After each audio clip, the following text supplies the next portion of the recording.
Welcome. We're glad to have you here. This is Rick Durfee and Michael Koberline with Durfee Law Group, Estate Planning Law Group, Probate Law Group.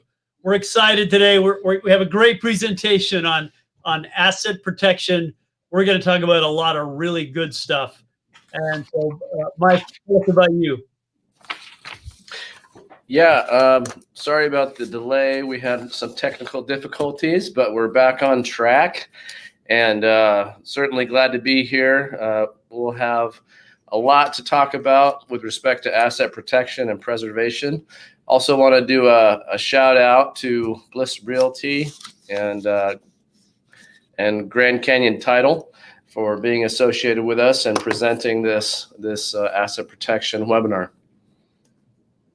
Okay, so kind of to kick things off and give you an overview, we're going to talk about a lot of things with asset protection: who needs it, when you need it, what works, what doesn't work, how to explode it and blow it up and make it fall apart, and some of the pitfalls and things that happen out there, and then some very powerful things that can be done to protect assets.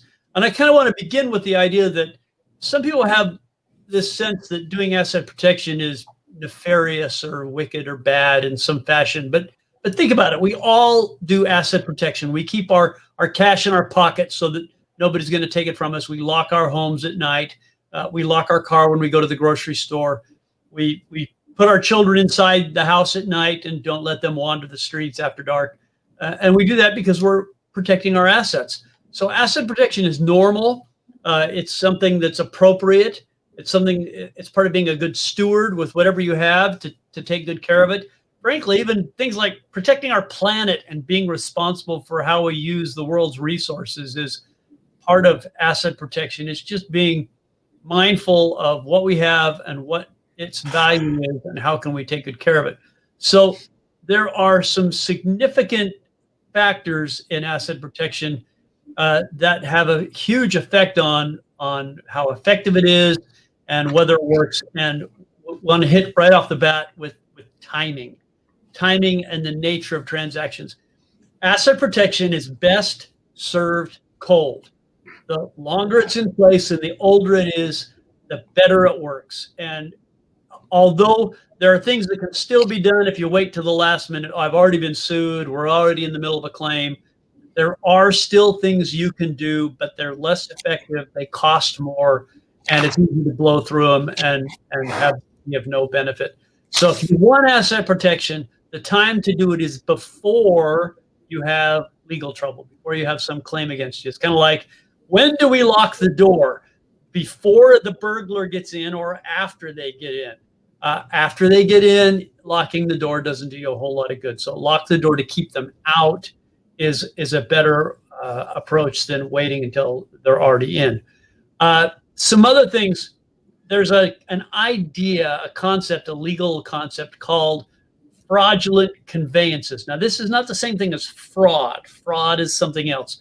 A fraudulent conveyance is an avoidable conveyance. It's one that, as a judicial remedy, if we're going to court for whatever reason, the courts can say, yeah, you did something and we're going to undo it. We're going to unwind it. And there's a couple of key factors that determine whether or not a transaction is a fraudulent conveyance or a non-fraudulent conveyance. So whether it can be unwound or avoided or whether it's going to hold. And some factors to think about. And these are factors that we have to take into consideration and plan for and be aware of in the overall asset protection plan. One is timing. Frankly, again, if the transaction or the transfer of assets happens directly in response to, okay, a threat was made, and in response to the threat, we throw away or get rid of our assets, that's potentially a fraudulent conveyance. Another factor that is looked at is whether or not the transfer was for consideration. So a threat's made against you, but you sell something for fair market value, for valuable consideration, and you didn't really get rid of an asset, you just exchanged one kind of asset for another, well, then that's okay. And the other thing is your purpose in making that conveyance. If you make the conveyance for the purpose of avoiding this liability that's against you, then that's going to be potentially voidable. It's going to be potentially fraudulent. So the moral of the story is we make our transfers, we set up our asset protection before we have a problem, so we don't have the timing issue. We transfer assets for consideration. So we never just give away something for free, or, oh, I've been sued, so I put all my assets in my brother's name or my sister's. No, that doesn't work. So we do our transfers for consideration, number two. And number three, we have a purpose that is not merely to avoid the claims that are being made against us. We have an asset protection, or an estate planning purpose. We have a business purpose. And candidly, often the purpose of growing my income, growing my asset base so that I am better able to meet the creditor claims that are waged against me. So I'm actually trying to have more income. I'm trying to have more assets so I can meet my obligations. That purpose, combined with 4 consideration transfers done before there's a problem arises, can enable us to create structures that are very vigorous and effective in protecting our assets. So with respect to that, obviously a lot of people tuning in here probably want to make more money and want to do so in a way they're protected. If you're a business owner and you have a business, you want to make sure it's protected. What are some of the things that I should be thinking about? Thank you. So, great question. So here's one of the preliminary evaluations we make when somebody comes to us and says, oh, I want asset protection, or I'm thinking about asset protection, or I read an article on asset protection. Do I need that? So there's 3 fundamental questions I'm going to ask. What are we trying to protect? And that's significant. And people say, well, how much money do you have to have before you need asset protection? Well, I don't know. How many children do you have to have before you make sure they don't play in the street after dark? Only one in my book. So sometimes people will do asset protection with an amount of money or wealth that is relatively small compared to other people, but it's enough. It's all they got. And if they lose it, it would be bad. So they want to protect it. So what are we protecting? Then the second thing we look at is, what are we protecting it from? And we're going to talk more about that. But the source, or the likely source of a risk event, are we protecting it from liability that might arise with a car accident or with a medical event? Or are you engaged in some professional or business practice that is inherently risky? Are you an emergency room physician, so the probability of getting sued is you're going to be sued 3 or 4 times a year no matter what you do? Or are you transporting toxic chemicals around the country? Or are you building dangerous things that can fall down and hurt people? What is the risk that we're trying to protect you from? And then the third question is, who are we protecting it for? Are we protecting it for you? Is this going to be for you during your lifetime or during your retirement? Are we protecting it for your children? Are we protecting business assets for the benefit of the company? So what are we protecting? What are we protecting it from? And who are we protecting it for? The answers to those questions will govern the nature of the plan and what we end up doing. And if we don't know those questions, then we can't even begin to evaluate whether asset protection is appropriate.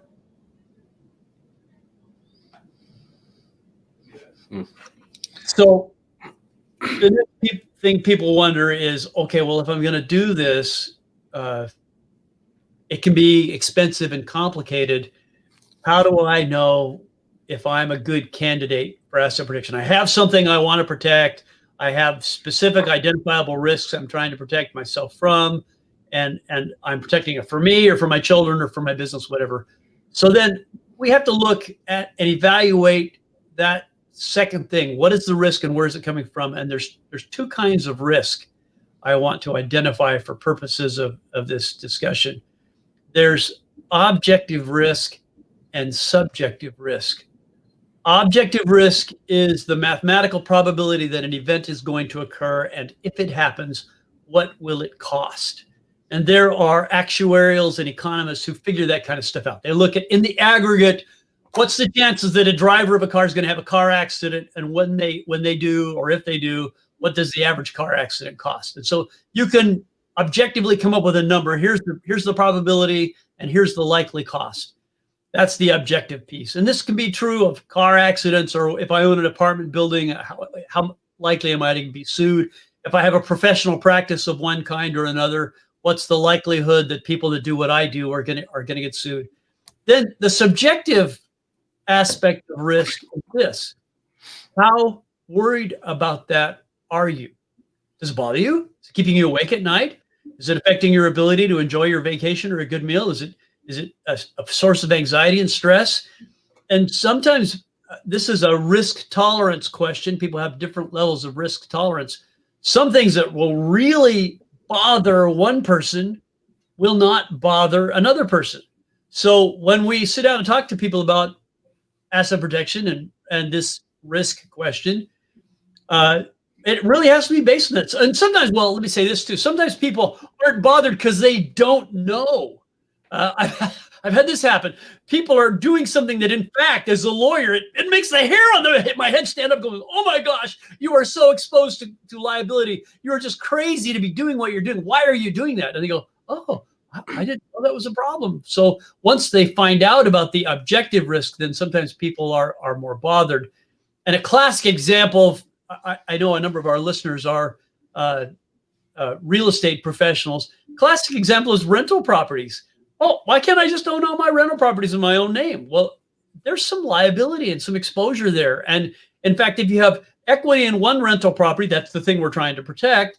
And we have another rental property with no equity, but it's got hair on it, it's got risk associated with it. Then we have to make sure we keep those apart. We're going to talk kind of a little bit more about that. So with some of these things that you're talking about, I can see how if I'm a business owner that, I'm obviously going to be worried about the cost, but then I want as much protection as I can get. So how do you balance those two factors of cost and risk? So on the one side, there's the risk we're trying to avoid. We want to avoid this. And there's an economic principle, by the way, that the smaller the risk, the more expensive it is to eliminate. If we absolutely, with current situation going on with the so-called pandemic, the virus that is going around, the cost of absolutely preventing every single living human organism from getting that virus, that cost is catastrophic. So sometimes we have to make a cost-benefit analysis. What is the benefit we're going to receive, and is it worth the cost to receive that benefit?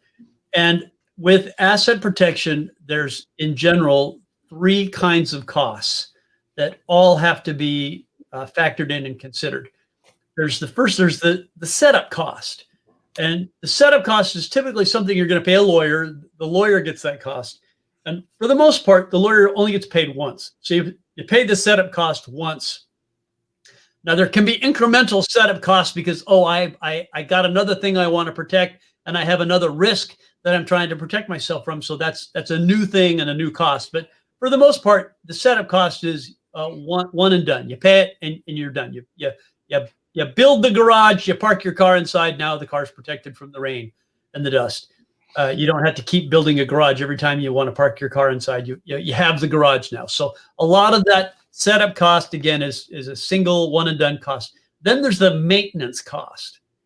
And to be clear, when we do asset protection, there are maintenance costs. And the single biggest maintenance cost for most people is the accounting and the tax reporting. When we do asset protection, you're going to have multiple entities, which brings me to the third cost, by the way, which is complexity. We're going to make your life more complicated. Part of what protects you when we do asset protection is that there are layers and there are multiple entities, and that structure is part of what gives you that protection. And all those layers and entities typically result in some level of tax reporting. So every entity we add a tax return. And who do you pay that to? You pay that to the accounting professionals who are going to do your books for you and who are going to help you do your tax returns. And a lot of people, in fact, the decision point at which they say, well, I've always done my own tax returns. Do I really need to have a CPA help me with my tax returns? Well, when you start to do asset protection and you have complex structures, the need for quality professional advice goes up. So those three costs: the setup cost, the maintenance cost, and the complexity cost. And by the way, the complexity, let me add a little bit on that. That's often, complexity is not a dollar cost. You're not writing a check because it's complicated. It's a living lifestyle cost. If you have all these entities and structures, you have to keep track of them. You have to figure them out. You have to think about them. You have to know, well, I have money in this spot and I need the money over in that spot. How do I get it from where it is to where I want it to be without triggering a tax and without exposing it to the risk that I'm trying to protect myself or my money from? And that complexity, we see a couple of reactions. There's some people that really thrive on complexity. They like it. Engineers especially, they'll see a diagram with lines and pieces moving around and they go, oh, that's cool. And they can see how things flow. And other people just find it overwhelming. And in fact, I've had this experience where somebody comes into me and we evaluate, okay, we have something we want to protect. We have very specific risk we want to protect it from. And we have people we want to protect it for. So we've qualified on that side. And then we'll do that. The cost benefit. Yeah, I'm willing to pay the legal fees. I'm willing to pay the accounting fees. And then they encounter the complexity and they go, oh, that is so confusing and so overwhelming. I just can't do that. I can't stomach it. So we've had people get actually quite a long ways into the asset protection process and then pull the plug and bail out because it's complicated. And it is, and it's going to make your life complicated. So people think, if you think, well, I want a simple way to protect my assets. In fact, I will tell you the simplest way to protect your assets, a way that's guaranteed to give you 100% protection from taxes, 100% protection from lawsuits, 100% protection from all of the bad things that can happen in life. You ready? Here's what it is. Die. Death is the only certain way to do that. If you're alive, sorry to be a little flippant there, but if you're alive and you are working and you're creating an income and creating assets and producing, and if you have possessions, assets, and things you want to protect, there's going to be risk, and there's things we can do to protect it. But the only sure guarantee is to check out and be gone. So let's transition now. We've identified this risk, and another factor in identifying, well, what is it we're trying to protect ourselves from? It's important to recognize that risk can come from two directions. It can come from the inside, or it can come from the outside.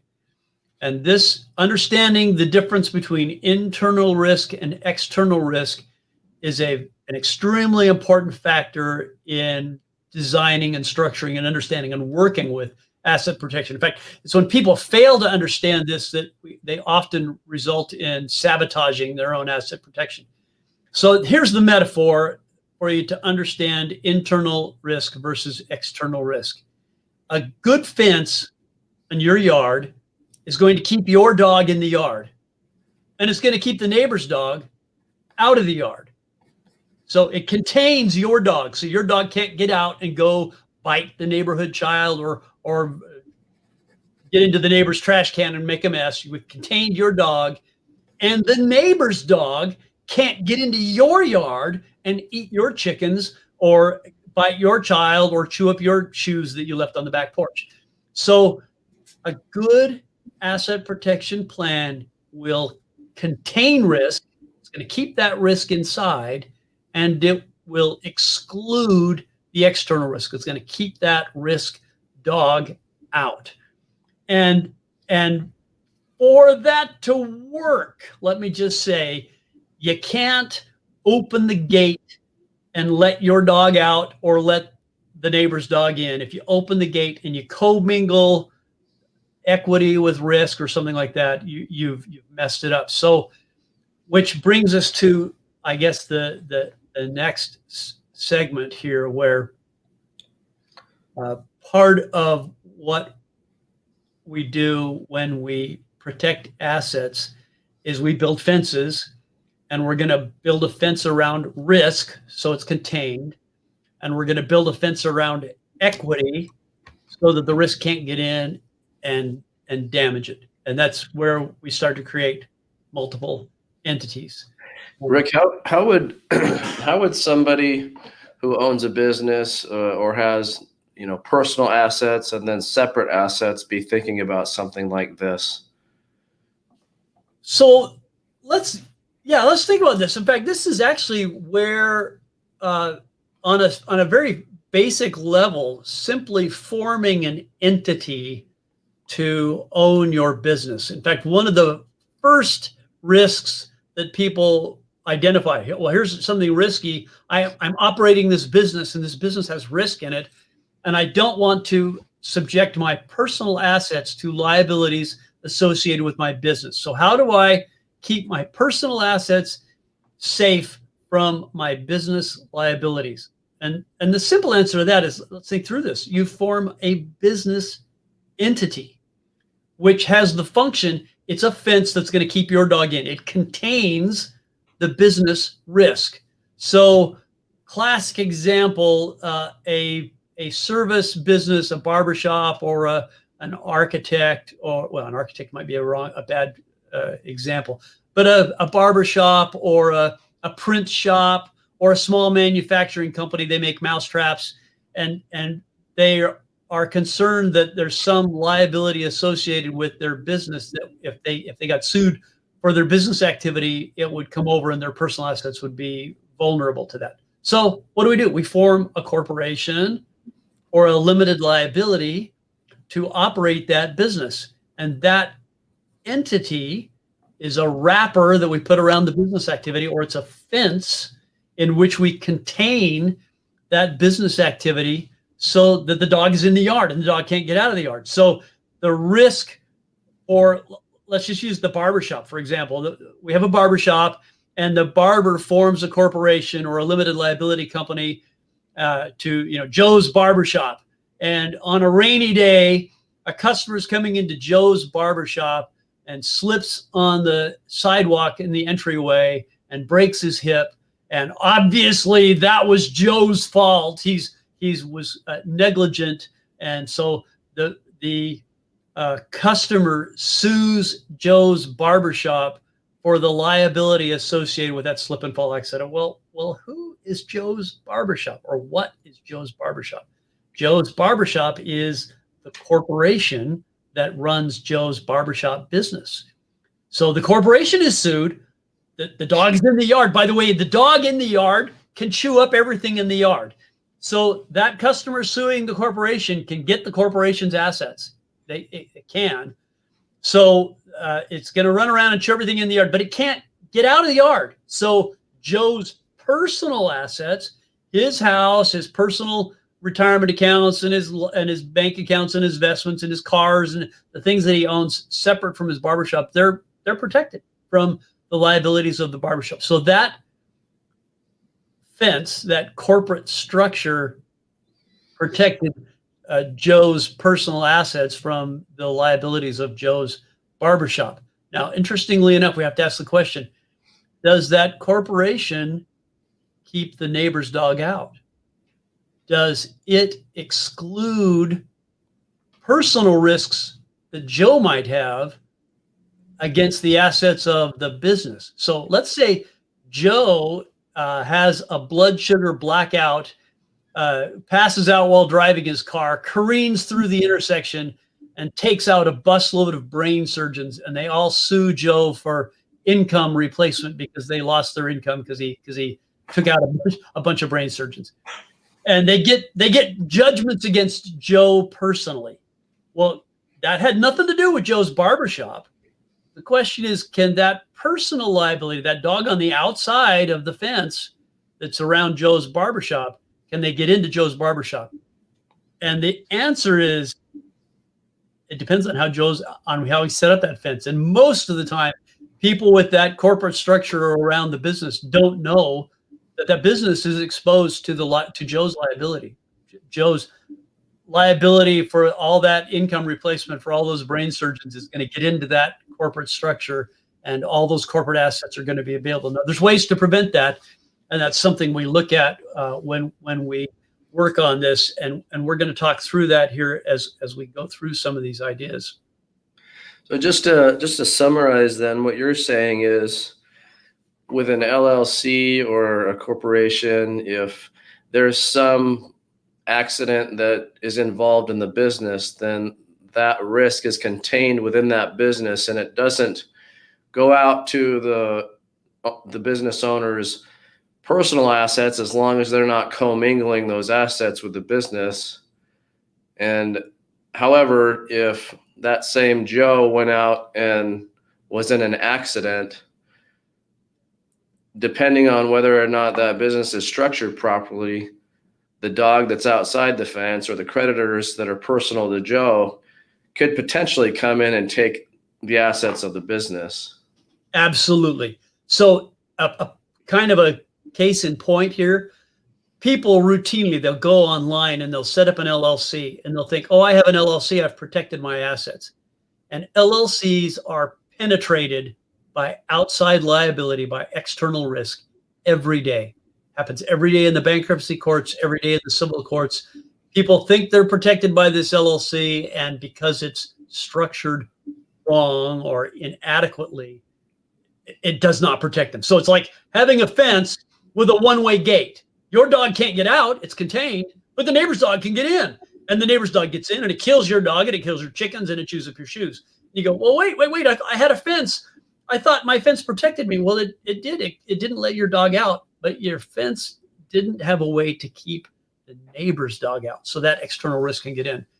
That's a huge thing. So let's talk about, well, what do I have to do so that my fence keeps the neighbor's dog out? How do I exclude risk? And this is something that this separates the people who know what they're doing from the people who don't know what they're doing. There's lots of metaphors that we used to use to describe that are no longer socially acceptable. So I just say people who know what they're doing, there's some things they do, and people who don't know what they're doing, they make the same mistake over and over and over again. And let me observe this, and I mean this in the most loving and kind way. Often, lawyers who are not familiar with this particular kind of issue, who are very smart in other areas, but they don't do this, and CPAs who are focused on the tax issues and not the risk management issues, people that do that will form business entities, and they will be highly effective for the purpose that that professional knows about. Well, I'm trying to keep the dog in, and it'll be perfectly good for that. Or the CPA, well, I'm trying to be tax efficient, and it will be perfectly good for that. But it still has that one-way door that lets the neighbor's dog into the yard and creates exposure to risk, because they don't know this. And so let me describe this idea. If Mike and I here are partners. Mike and I are partners, and we form a company together. And one of our listeners, you sue me personally, and you get a judgment against me. If you're able to take the business that I own with Mike, let me point that way, Mike, that way. If you're able to take the business that Mike and I own together, and you're able to take my share, what does that make you with Mike? Well, it makes you a partner. Now, Mike has the right to decide who he will or will not be partners with. We can't compel Mike to be partners, although this is something that some people in our society want to change. They want to be able to compel us all to be partners with everyone and allow the people who have liability or have risk or who aren't producing share in the products of those who are making. But at least currently, under our current legal system, Mike cannot be compelled to be a partner with the plaintiff that sued me and wants to take my partnership interest. As a consequence, that that plaintiff with the judgment against me can't take my partnership or my business interest that I own with Mike. Can't take it. Now they do have remedies, and the remedy is limited to what is called, and a different word is used depending on where you are in the process and sometimes what jurisdiction you're in. But there's something called a charging lien or a charging order. And this is a specific remedy that applies to businesses that have multiple owners. And we're going to talk about what those owners are, some other words for those owners. But that remedy says, well, because Mike can refuse to become business partners with this person who has a judgment lien against Rick, we're still going to give that person with a judgment lien against Rick a remedy. And the remedy is they get Rick's income from Rick's business interest. So income is a tricky word. We tend to think that income means that we got cash. In fact, if you're an employee and when you have income from your job, it means you got a paycheck. And if you're an entrepreneur and you own a business, you think, well, if I have income, it means I made money and I was able to take money out of my business. But that's really not what the word income means. Really what the word income means, and this is a subtlety, but go check with your CPA. If you ask them, they'll confirm what I'm about to tell you. Really, the meaning of the word income is that you incurred a tax liability. You can, in fact, have what is called phantom income, where you got a tax liability or some income event, but you never got any cash for it. And there are many, many ways that can happen. So we can use that to our advantage in structuring asset protection entities. So this third-party plaintiff who has a judgment against me, when they exercise their remedy of the charging lien or the charging order, they get my income. And we can cause events to happen so that what that means is they will get a 1099 or a K1 for income, and they will have to pay the taxes on that income, but they will not get any cash or other properties. So that poison pill, poison remedy is a device that in a properly structured and properly timed situation can be highly effective in protecting assets. So I'm now going to tell you a story. In general, if Mike and I are just partners and we have a general partnership, we just casually say, hey, let's be partners. And even if we have an agreement to say, hey, let's just be partners. That's what's called a general partnership. And that, by the way, is a high risk arrangement. And it's a high risk arrangement because in a general partnership, both Mike and I are responsible for all of the liabilities of the partnership. So there was actually a very famous event that occurred that some of you will quickly recognize. There was a group of English investors who formed a general partnership. So they were all liable for the debts and obligations of the partnership. And they decided to go into the business of buying products produced in one country, one of England's then colonies, and selling those products in another one of the colonies where they could make a considerable markup. So they had a ship and it went to India and it bought large amounts of tea. And that ship went to the American colonies where they had the intent of selling that tea at a nice profit. And then there was some social turmoil, some civil unrest, and people who did some things that today we might call, I don't know, rioters or looters. But anyway, dressed up as in disguise, these rioters, these looters entered this ship and threw that cargo into the bay, and of course ruined it even for the palate of Americans, so that the tea was no longer of any value. And as a consequence, all those partners were liable. They had some liability, and that was an uncomfortable and an unpleasant thing. So England come up with this great idea. Let's have partners let's allow partnerships where some of the partners have limited liability, where their liability in the transaction is limited to the amount of their initial capital contribution.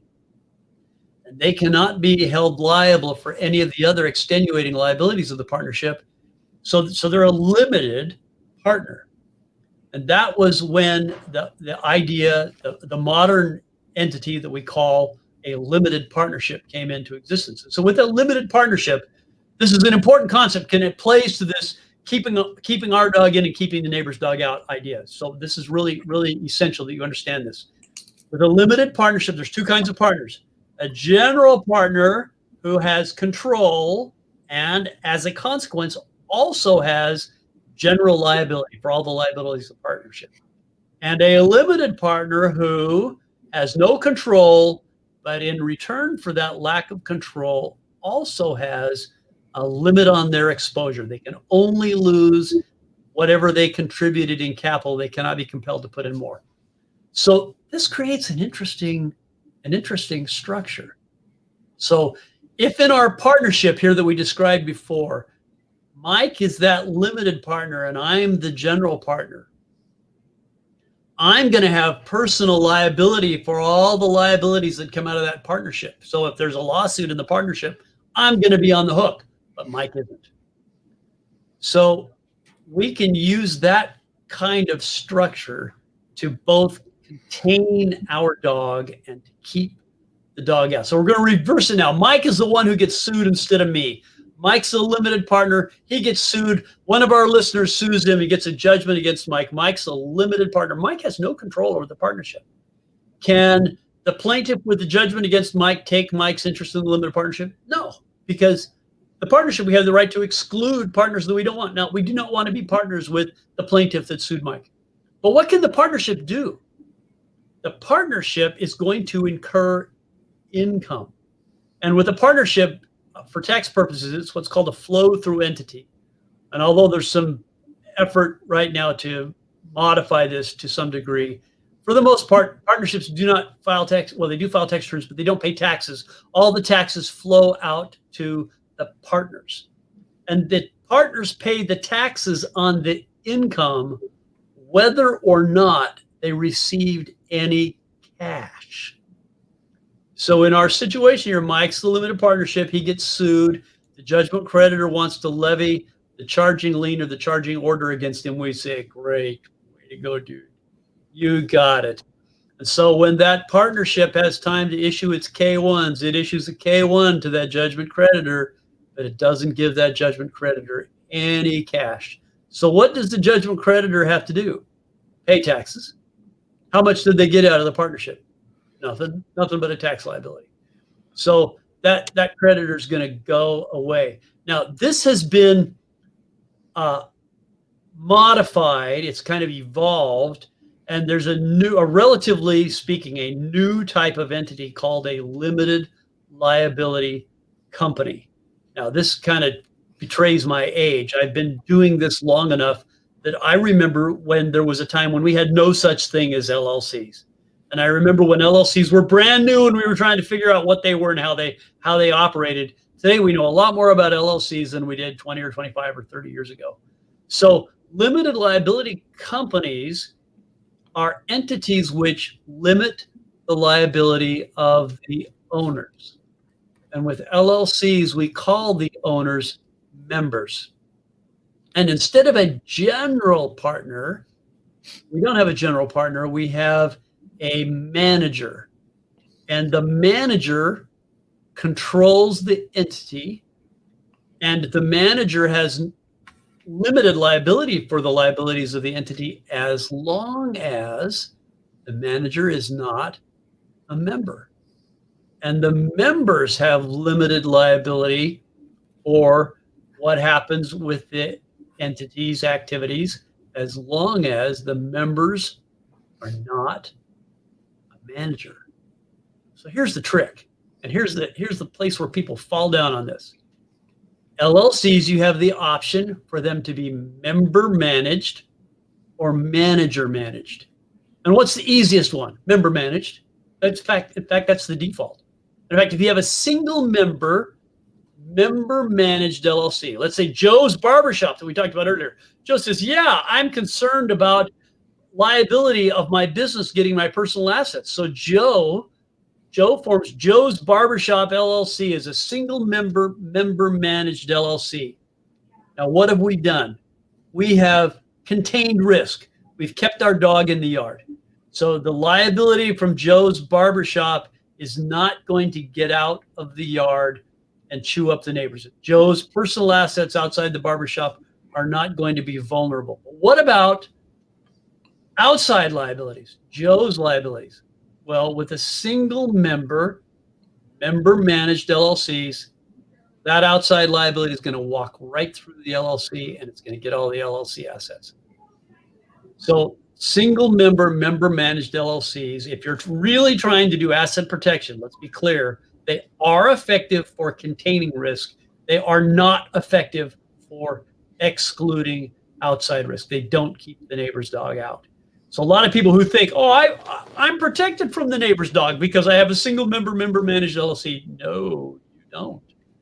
In a meltdown situation, that's going to be penetrated. I need to add here, by the way, another fail. It's important to know how do asset protection structures fail.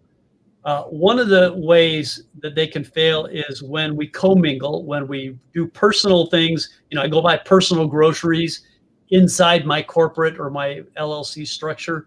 That's commingling, and then your plaintiff's counsel is going to argue that's not a real company. It's an alter ego for you personally, and you're just using it as a phony shield, and we should be allowed to penetrate it. And that argument can succeed, and even if it doesn't succeed, it can be expensive to defend against. There's also, by the way, some compliance things. There's differences between corporations, and this varies some from state to state. But particularly in our home state here of Arizona, there are some significant advantages to having an LLC over a corporation.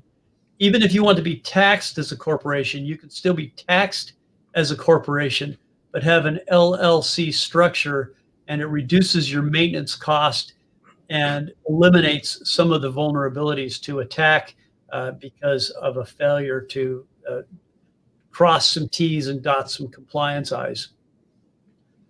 So to get the protection we want from this structure, what's it got to be? Single member, multi-member, member managed, or manager managed? What do you think, Mike? What's it got to be? Tell us the answer. You know the answer. Multiple member, manager managed. Bingo! It's got to have more than one member, and it needs to be manager managed. And it's actually best if the manager is not any of the members, although sometimes it can be. So let me clarify the terminology here, because that confuses some people. With an LLC, we call owners, we call them members, and we call the party or the entity or the person who's in control, we call that person or entity, we call that the manager. So we want to have more than one member so that we have that partnership thing, so that we can exclude the hostile third parties from becoming owners. And we want to have a manager so that we can exclude that hostile third party from gaining control. So that brings up next, well, how do we do that? Where do we do that? Well, one question I have about that in particular. So if you have a multi-member manager managed structure, and your manager is a member, and they get sued for personal liabilities, then in that situation, is it best to have more than one manager so that you don't have to be in an urgent situation, or does it matter? Can you just change them out and it's fine? So it does matter, and you are right. One of the ways that this kind of structure gets penetrated, one of the fails, is, well, let's go after the manager. Let's get some kind of legal action and a judgment against the manager, and if we get control of the manager, we now get control of the entity. So how do we defend against that? What's our defense? And like a lot of things, our defense is more complexity and more structure. So the defense is you require your LLC to have not one manager, but at least two. And you make it so that those managers have to consent. So if one manager gets taken over, there's a coup d'etat, and the one manager suddenly a hostile party controlled by the bad guy from the outside.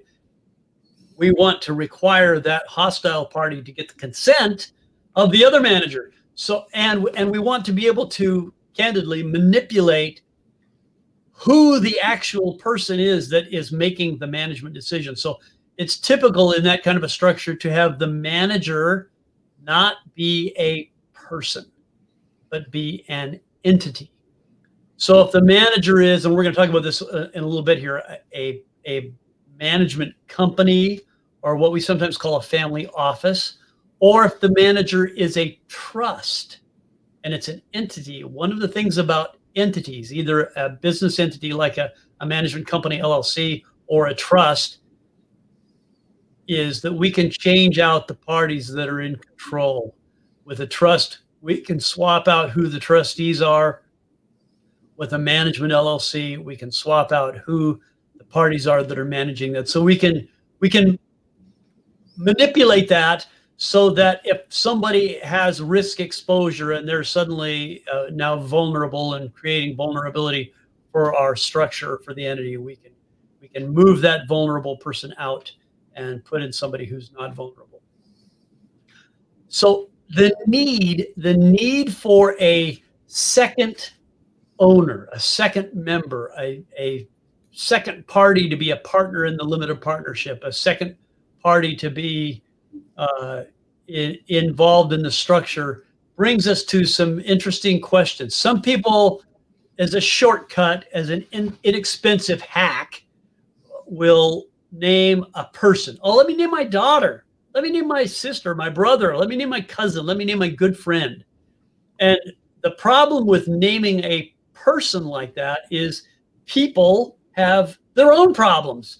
Those people you name, they have their own liabilities. So by putting them in the game, you are exposing the structure to their liabilities. Plus, people, bad things happen to people. They die, they get sick, they become incompetent,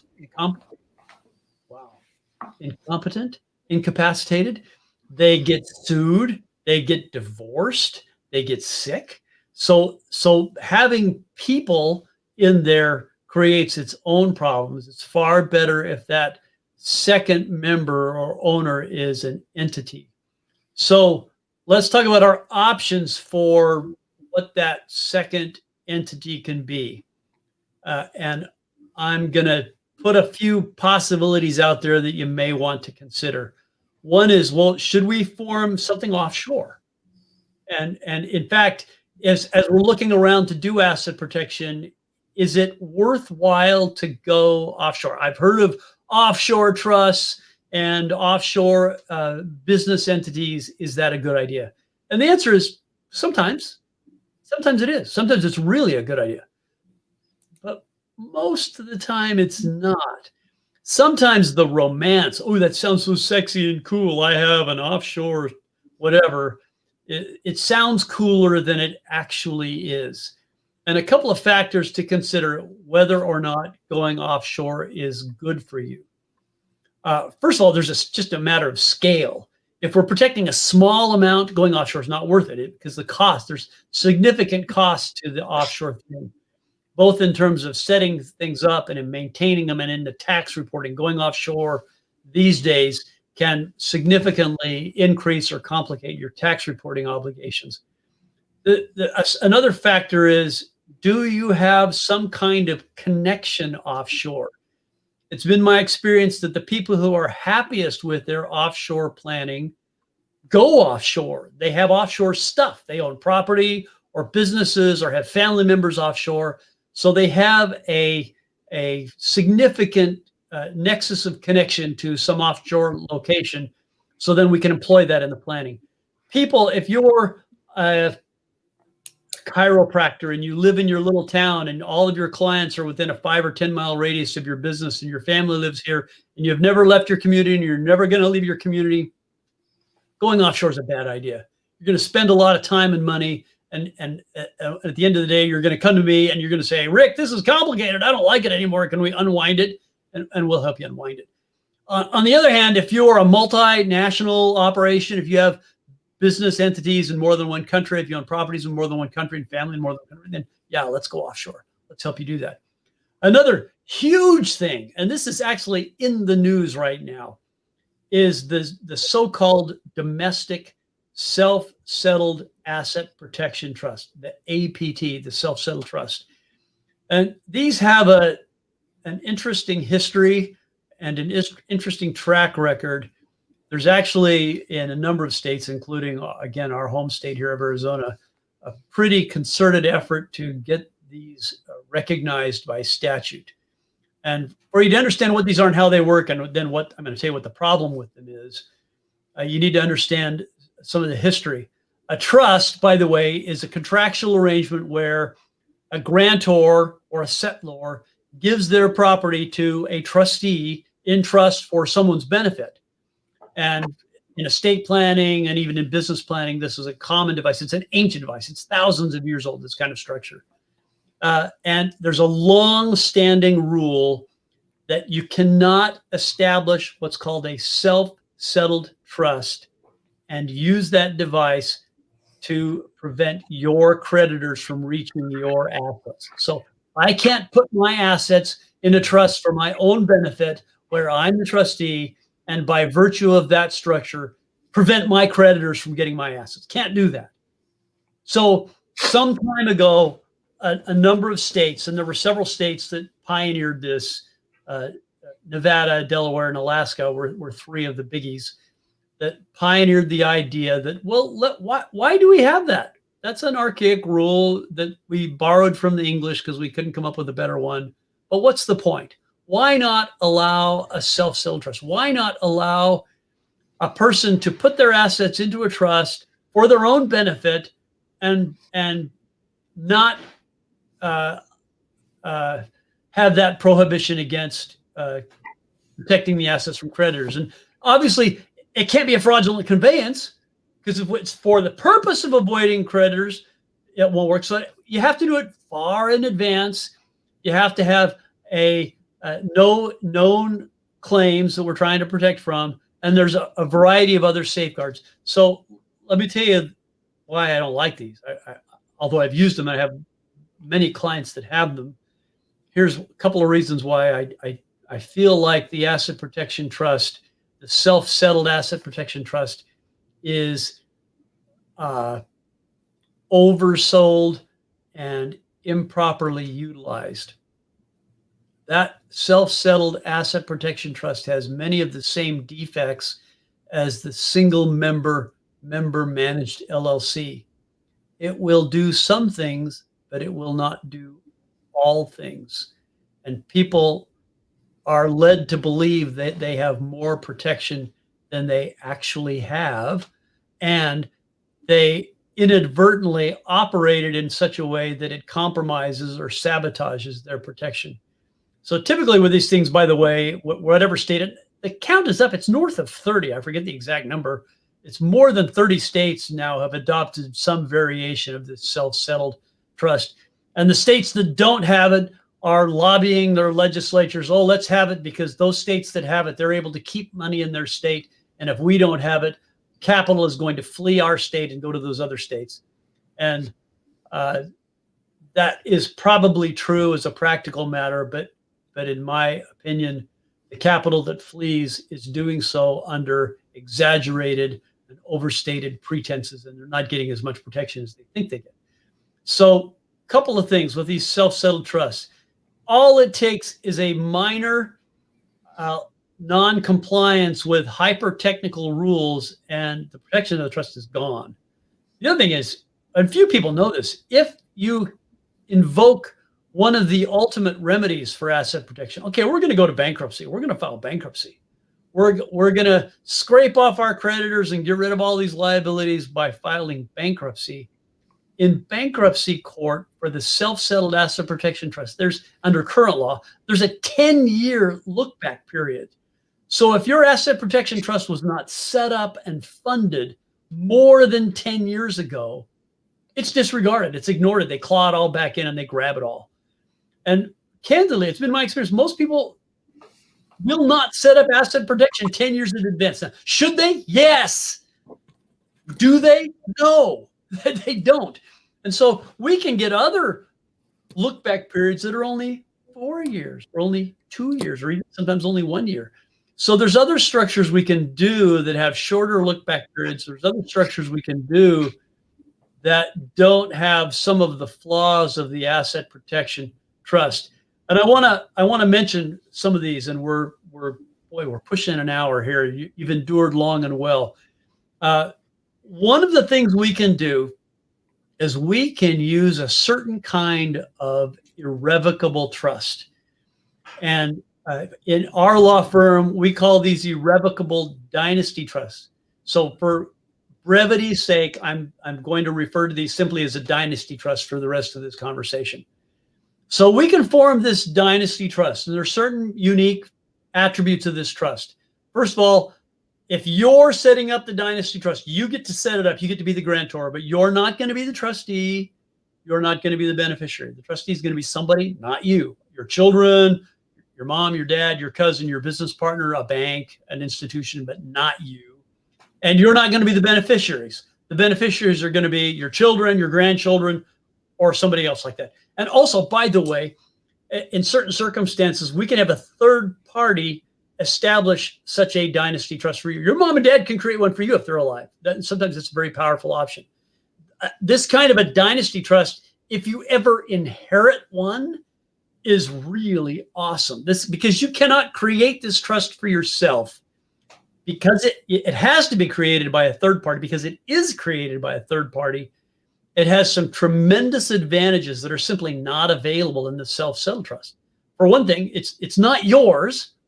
It's not part of your taxable estate. It's not available to your creditors. So this creates a very strong entity that can function then as our second owner. It can be the second member in our limited partnership or in our LLCs.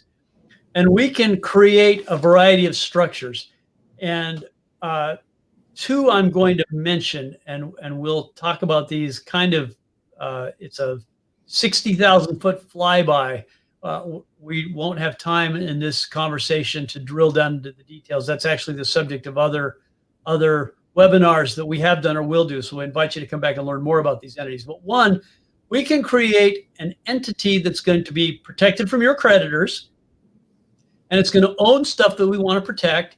It's going to keep your dog in and the neighbor's dog out. And we call this the family bank. And this family bank will have, as one of its owners, will be this dynasty trust. This dynasty trust may or may not also be one of the managers.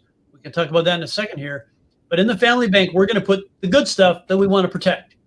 So if you have a high-risk profession or occupation, or you have a high-risk business, or there's some high-risk activity in your life and you want to protect good stuff from those bad things, we can put all the good stuff inside the family bank and they're protected.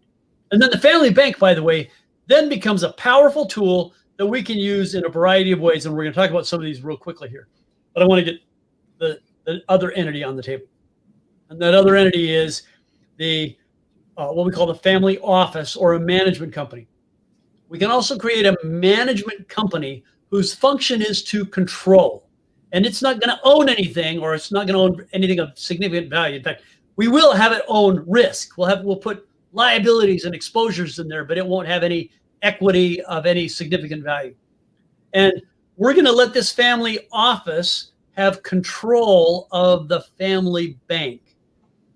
And the family office, we can structure that so it's taxed as a corporation, or there's a variety of ways it can be taxed. We can get some significant tax advantages there. We can have pension plans and retirement plans and other things that run through that family office that, by the way, have their own protections that are really cool. We can operate and manage all the family businesses through that family office. So we get all the tax benefits and attributes that accrue with a business. So we get real live actual business activity and corresponding real live actual business deductions that go along with that. And because we have segregated control from equity, control is in one pot and equity is in another pot, and we don't commingle them. If there is a liability, that third party liability, it's totally protected. And I'm gonna see if I can bring up an example of this. In fact, Mike, why don't you pull up a diagram? Maybe you can share your screen with us. Pull up while I'm talking here. Pull up our sample diagram. Let's show people this structure. So some things we can do, and I recognize that we have a limited amount of time here, so I want to mention a few things. One of the things we can do with this family bank is make loans. And these loans can be both a way of providing cash flow to the people who we want and need to get the cash flow, but also can have the effect of protecting assets. So let me give you an example. Let's say you have a home and you have a lot of equity in your home and you want to protect your home from the bad guys who might sue you and get a judgment against your home. And I'm going to talk about 2 layers of protection that we can put on this home. The first layer is we can do what's called an equity strip. So we're going to make that equity go away that you have, but we're going to do it in a favorable way to you. So what we're going to do is we're going to put a second mortgage on your house for the value of that equity. And that mortgage will be documented like any other, like a home equity line of credit. Often it's a revolving line of credit. So the principal balance can start at 0 and go up over time as funds are borrowed. And that home equity line of credit will be secured with a mortgage, in some states an actual mortgage, or more commonly a deed of trust, which is the same thing. We call it a mortgage, but it's a deed of trust. So now the lender who put this second mortgage in place, who loaned to the funds, is now a secured creditor and priority ahead of all the other bad guys that might come and try and grab this equity. Well, who's the lender going to be? Well, the lender's going to be the family bank. It's going to be a related but separate entity. It's going to loan money so that we can have the cash flow we need. And in fact, in a meltdown situation, if we have a liability and we're being threatened and harassed by plaintiffs who are suing us and trying to get our money, we're under financial stress. So we're going to draw on that HELOC. We're going to draw down that loan and take that money. Oh, here we go. Yeah, zoom in on the. In fact, go to the. That's the full sample. Go to the 4 entity sample. Then zoom in on the family bank and the family office. This is a diagram, by the way. For all of our clients, we create these schematics, a diagram that show all of their various entities and how they're related and the parties. And by doing this, we're able to identify answers to those questions. What are we trying to protect? Who are we trying to protect it from? Yeah, Mike, can you give me the 4 entity diagram? This has got everything. This is the full diagram. I want the 4 entity one. We can identify what we're trying to protect, what we're trying to protect it from, who we're trying to protect it for, and what protection we have in place, and is it going to work? In our example here, let me use a classic thing. Often people are doing these reverse mortgages. You've probably heard of those. There we go. Yeah, zoom in right there on that, the management LLC and the limited partnership. So, whoa, that was really a zoom. So you can see this. This is our business limited partnership. Right there, perfect. This business limited partnership, by the way, we call it a business limited partnership, not a family business partnership, to make it perfectly obvious that we have actual business purposes for establishing it. And you can see the little lines up there. I don't know if you can see those ownership lines. The general partner is the management company there. That's the family office. The blue line goes over to one of the trusts. The green line goes to that Dynasty trust we've talked about. So there are multiple owners of that entity. And in there, we're going to put all of our operating accounts, our cash, things we're trying to protect, our note and deed of trust on our residents. And that's our family bank. It makes loans to family members. This family office right here that you see, this is where we have control and where we operate the business. And it too has multiple owners and multiple members.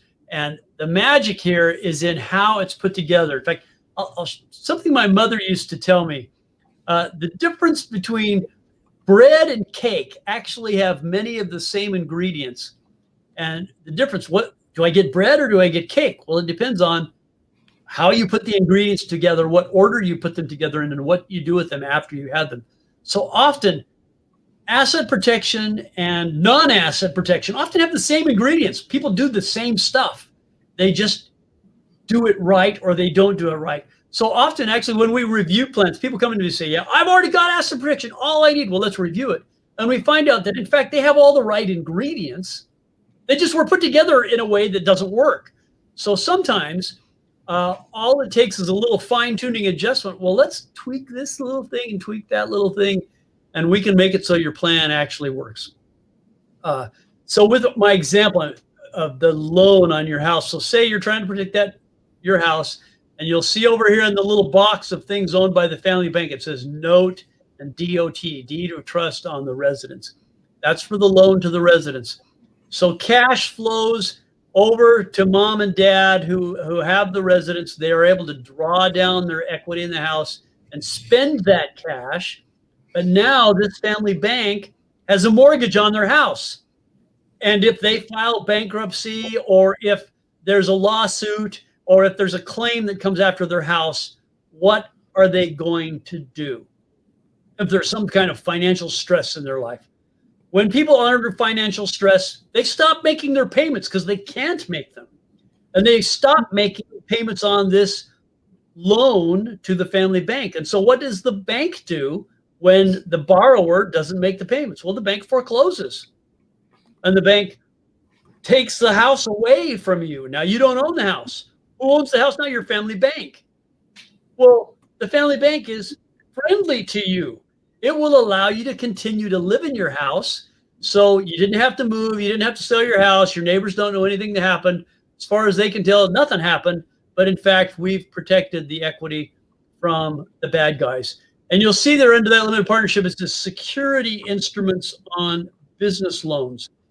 We can do the same thing with an operating company. So say you own a manufacturing company and you have machines and you have raw materials and you make widgets and you have an inventory of widgets. The family bank, and you need money, you need operating capital in that business. Well, you're going to get that operating capital by getting a loan from your family bank. And the family bank is going to secure that loan by putting liens against all of the assets in that business. It's inventory, it's equipment, it's raw materials, it's accounts receivable. So now, what is the effect of that? If that business has some liability, they shipped widgets out, the widgets were defective, bad things happened, and now there's a string of lawsuits, defective widget lawsuits. And what's going to happen with those assets of the company, of the widget company? Well, the lender, who has a priority security interest in those assets, is going to foreclose on them and take them away.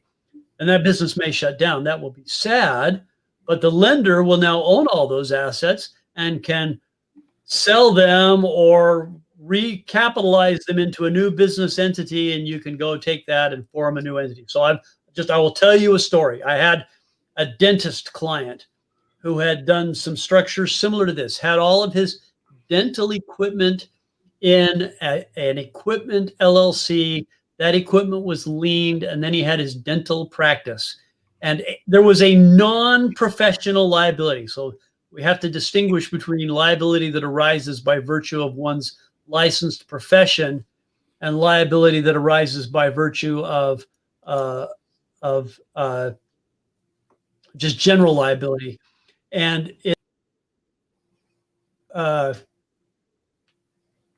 guy had a liability that had nothing to do with his dental practice, but they sued him, and they actually got a judgment against him, and they came in to grab his dental equipment. And because we had this in a separate entity and had liens on it, they weren't able to get it. But he shut down that dental practice. He went to the city next door, opened up a new one, and used the same equipment. Bottom line is he was able to keep his business.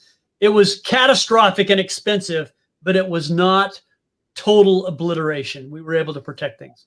So there's a ton of things like that we can do with stripping equity out of an asset like a home or out of a business, and we can protect that. I want a couple of last few things here. Sometimes it makes a difference of what state we're in.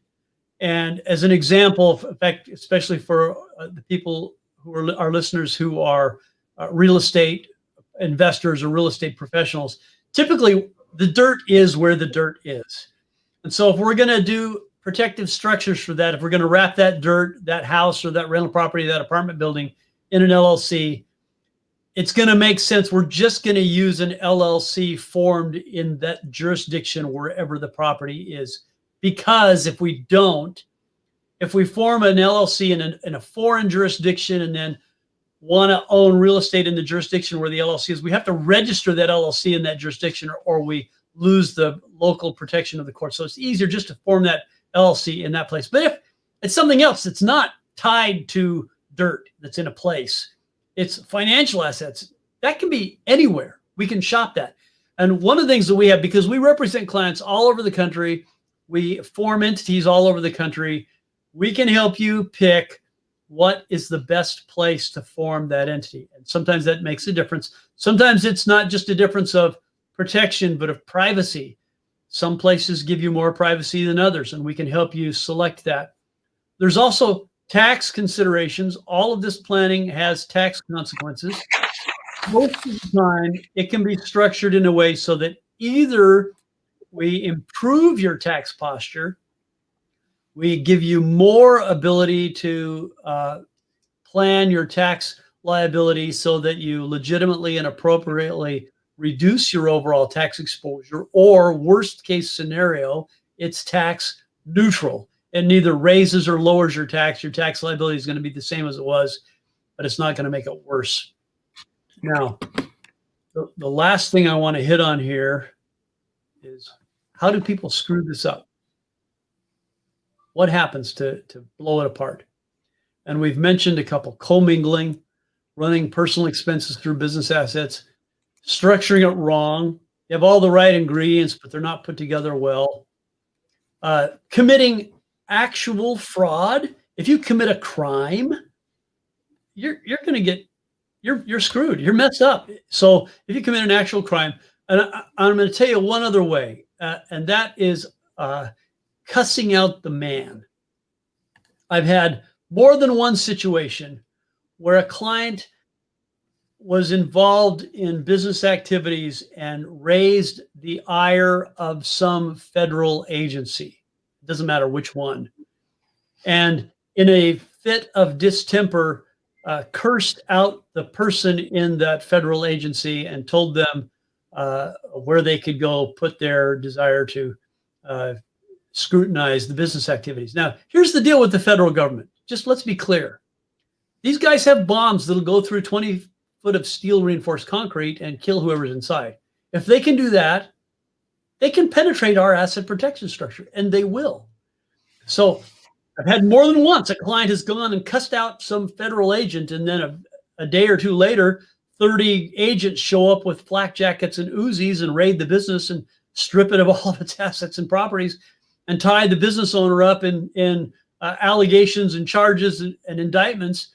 I had one situation where after a year and over $1 million in legal fees, just because he cussed out the federal agent, the head of a federal agency, at the end of the year, the guy in the federal agency said, "Oh, shucks, after a year of looking, we can't find anything to actually charge you with the crime. So we're going to dismiss all these things.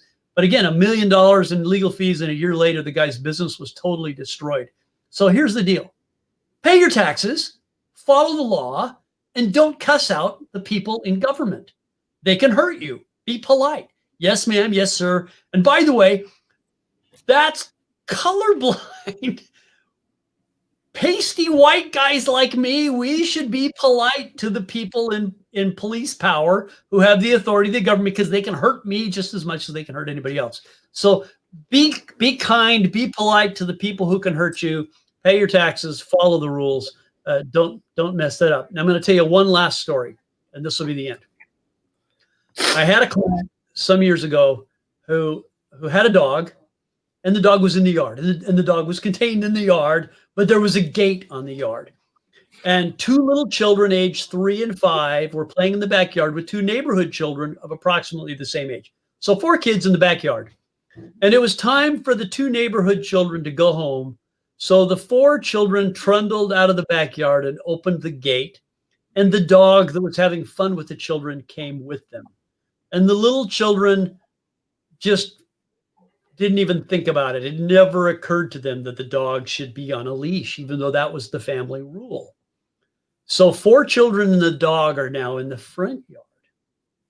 And the 2 neighborhood children cross the road because they're going home.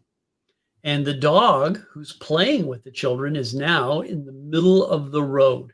And this is a residential street. And this street kind of had a slow curve on it.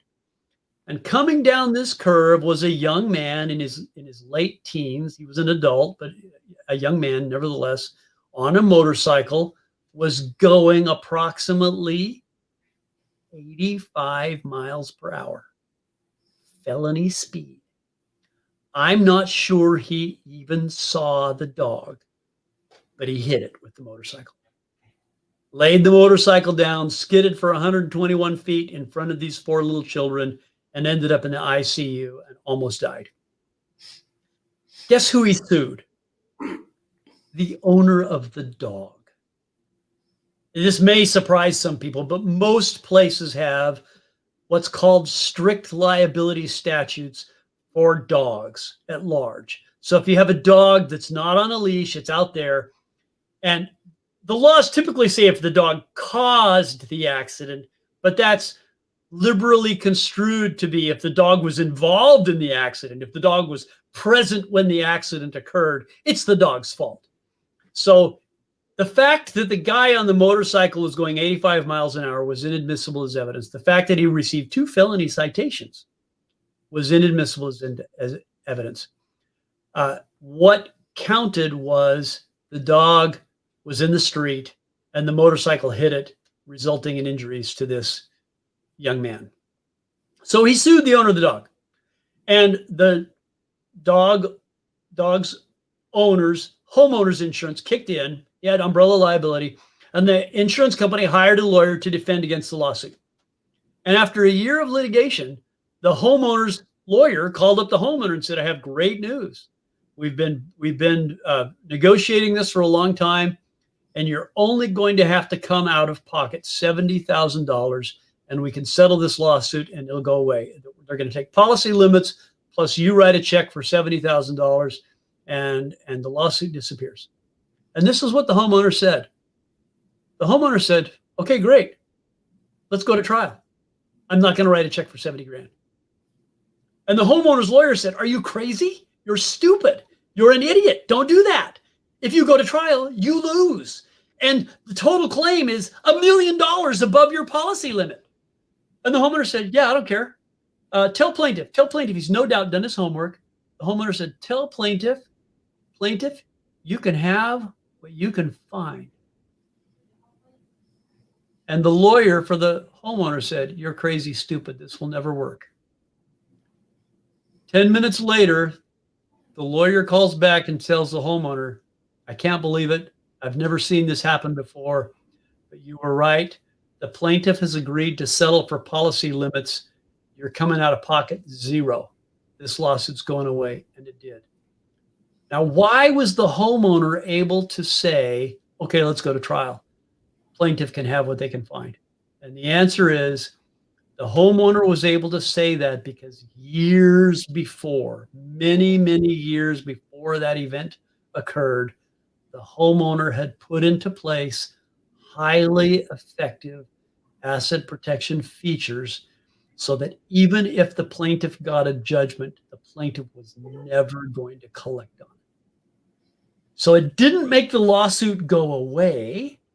It didn't change the degree of exposure to a judgment, but it dramatically changed the negotiating posture and ultimately changed the outcome of the case. So the factors are early, long-term, well-established, in place protective measures, and 2, it was properly used, and 3, then the plaintiff found out about it because they had, in fact, done their homework. They knew what was there, and they knew that the defendant was judgment-proof. Now, just for everybody's sanity, the dog's name was Maggie. She lived to a very old age as a dog. She survived that accident, and clear until her final days, Maggie slept on a big cushion right next to my bed. She was my dog, a wonderful dog, the best dog I've ever had, by the way. So we tell you that, and this is kind of, we're going to wrap it up here. Asset protection, is it important? Yes. When should you do it? Sooner rather than later. Sooner is always better than later, and more is better than less. Get it in place before you have a problem. That's like, when should I start exercising and eating right? Before or after I have the heart attack? Well, duh, before. If you go ahead and exercise and eat right before you have the heart attack, maybe you won't have the heart attack. And if you have the heart attack anyway, because you were exercising and eating right, you're more likely to recover and survive. So should I do it myself? Well, yeah, maybe. You know, you should lock your own doors. If you're starting out and you're broke, the DIY LLC that you set up yourself is better than no LLC, but does it fully do the job? No. As soon as you can afford it, as soon as you've got the revenue from your business activity or the resources, get qualified help. We have a variety of articles. Go to our website. You can see that in the attached material here. I know that's showing up someplace. There you go, durfeelawgroup.com, estateplanninggroup.com. We have tons of articles and videos on this. We offer complimentary consultations. If you have questions or concerns, call us. Talk to us, schedule a time to visit with us. If we can help you, we will. If we can't help you, we'll be candid about that too. We actually, in this last week, we've had people come in who said, this is exploding. Yeah, that exploded. We can help you. Right? Don't wait till it's too late. Take action sooner rather than later. It's been fabulous to be with you. Michael, do you have any closing words? Sorry, I kind of hogged the microphone today. Just for those people who feel like they have planning in place and maybe they'd like another review just to make sure, we're glad to take a look at those items as well. Sometimes we find things that we can help out with and we can close the gaps. So appreciate everybody coming in. Thank you. It's great to be with you. Our favorite part of what we do is getting to talk to actual people. So please give us the opportunity to do what we enjoy most. Let's talk. Signing off.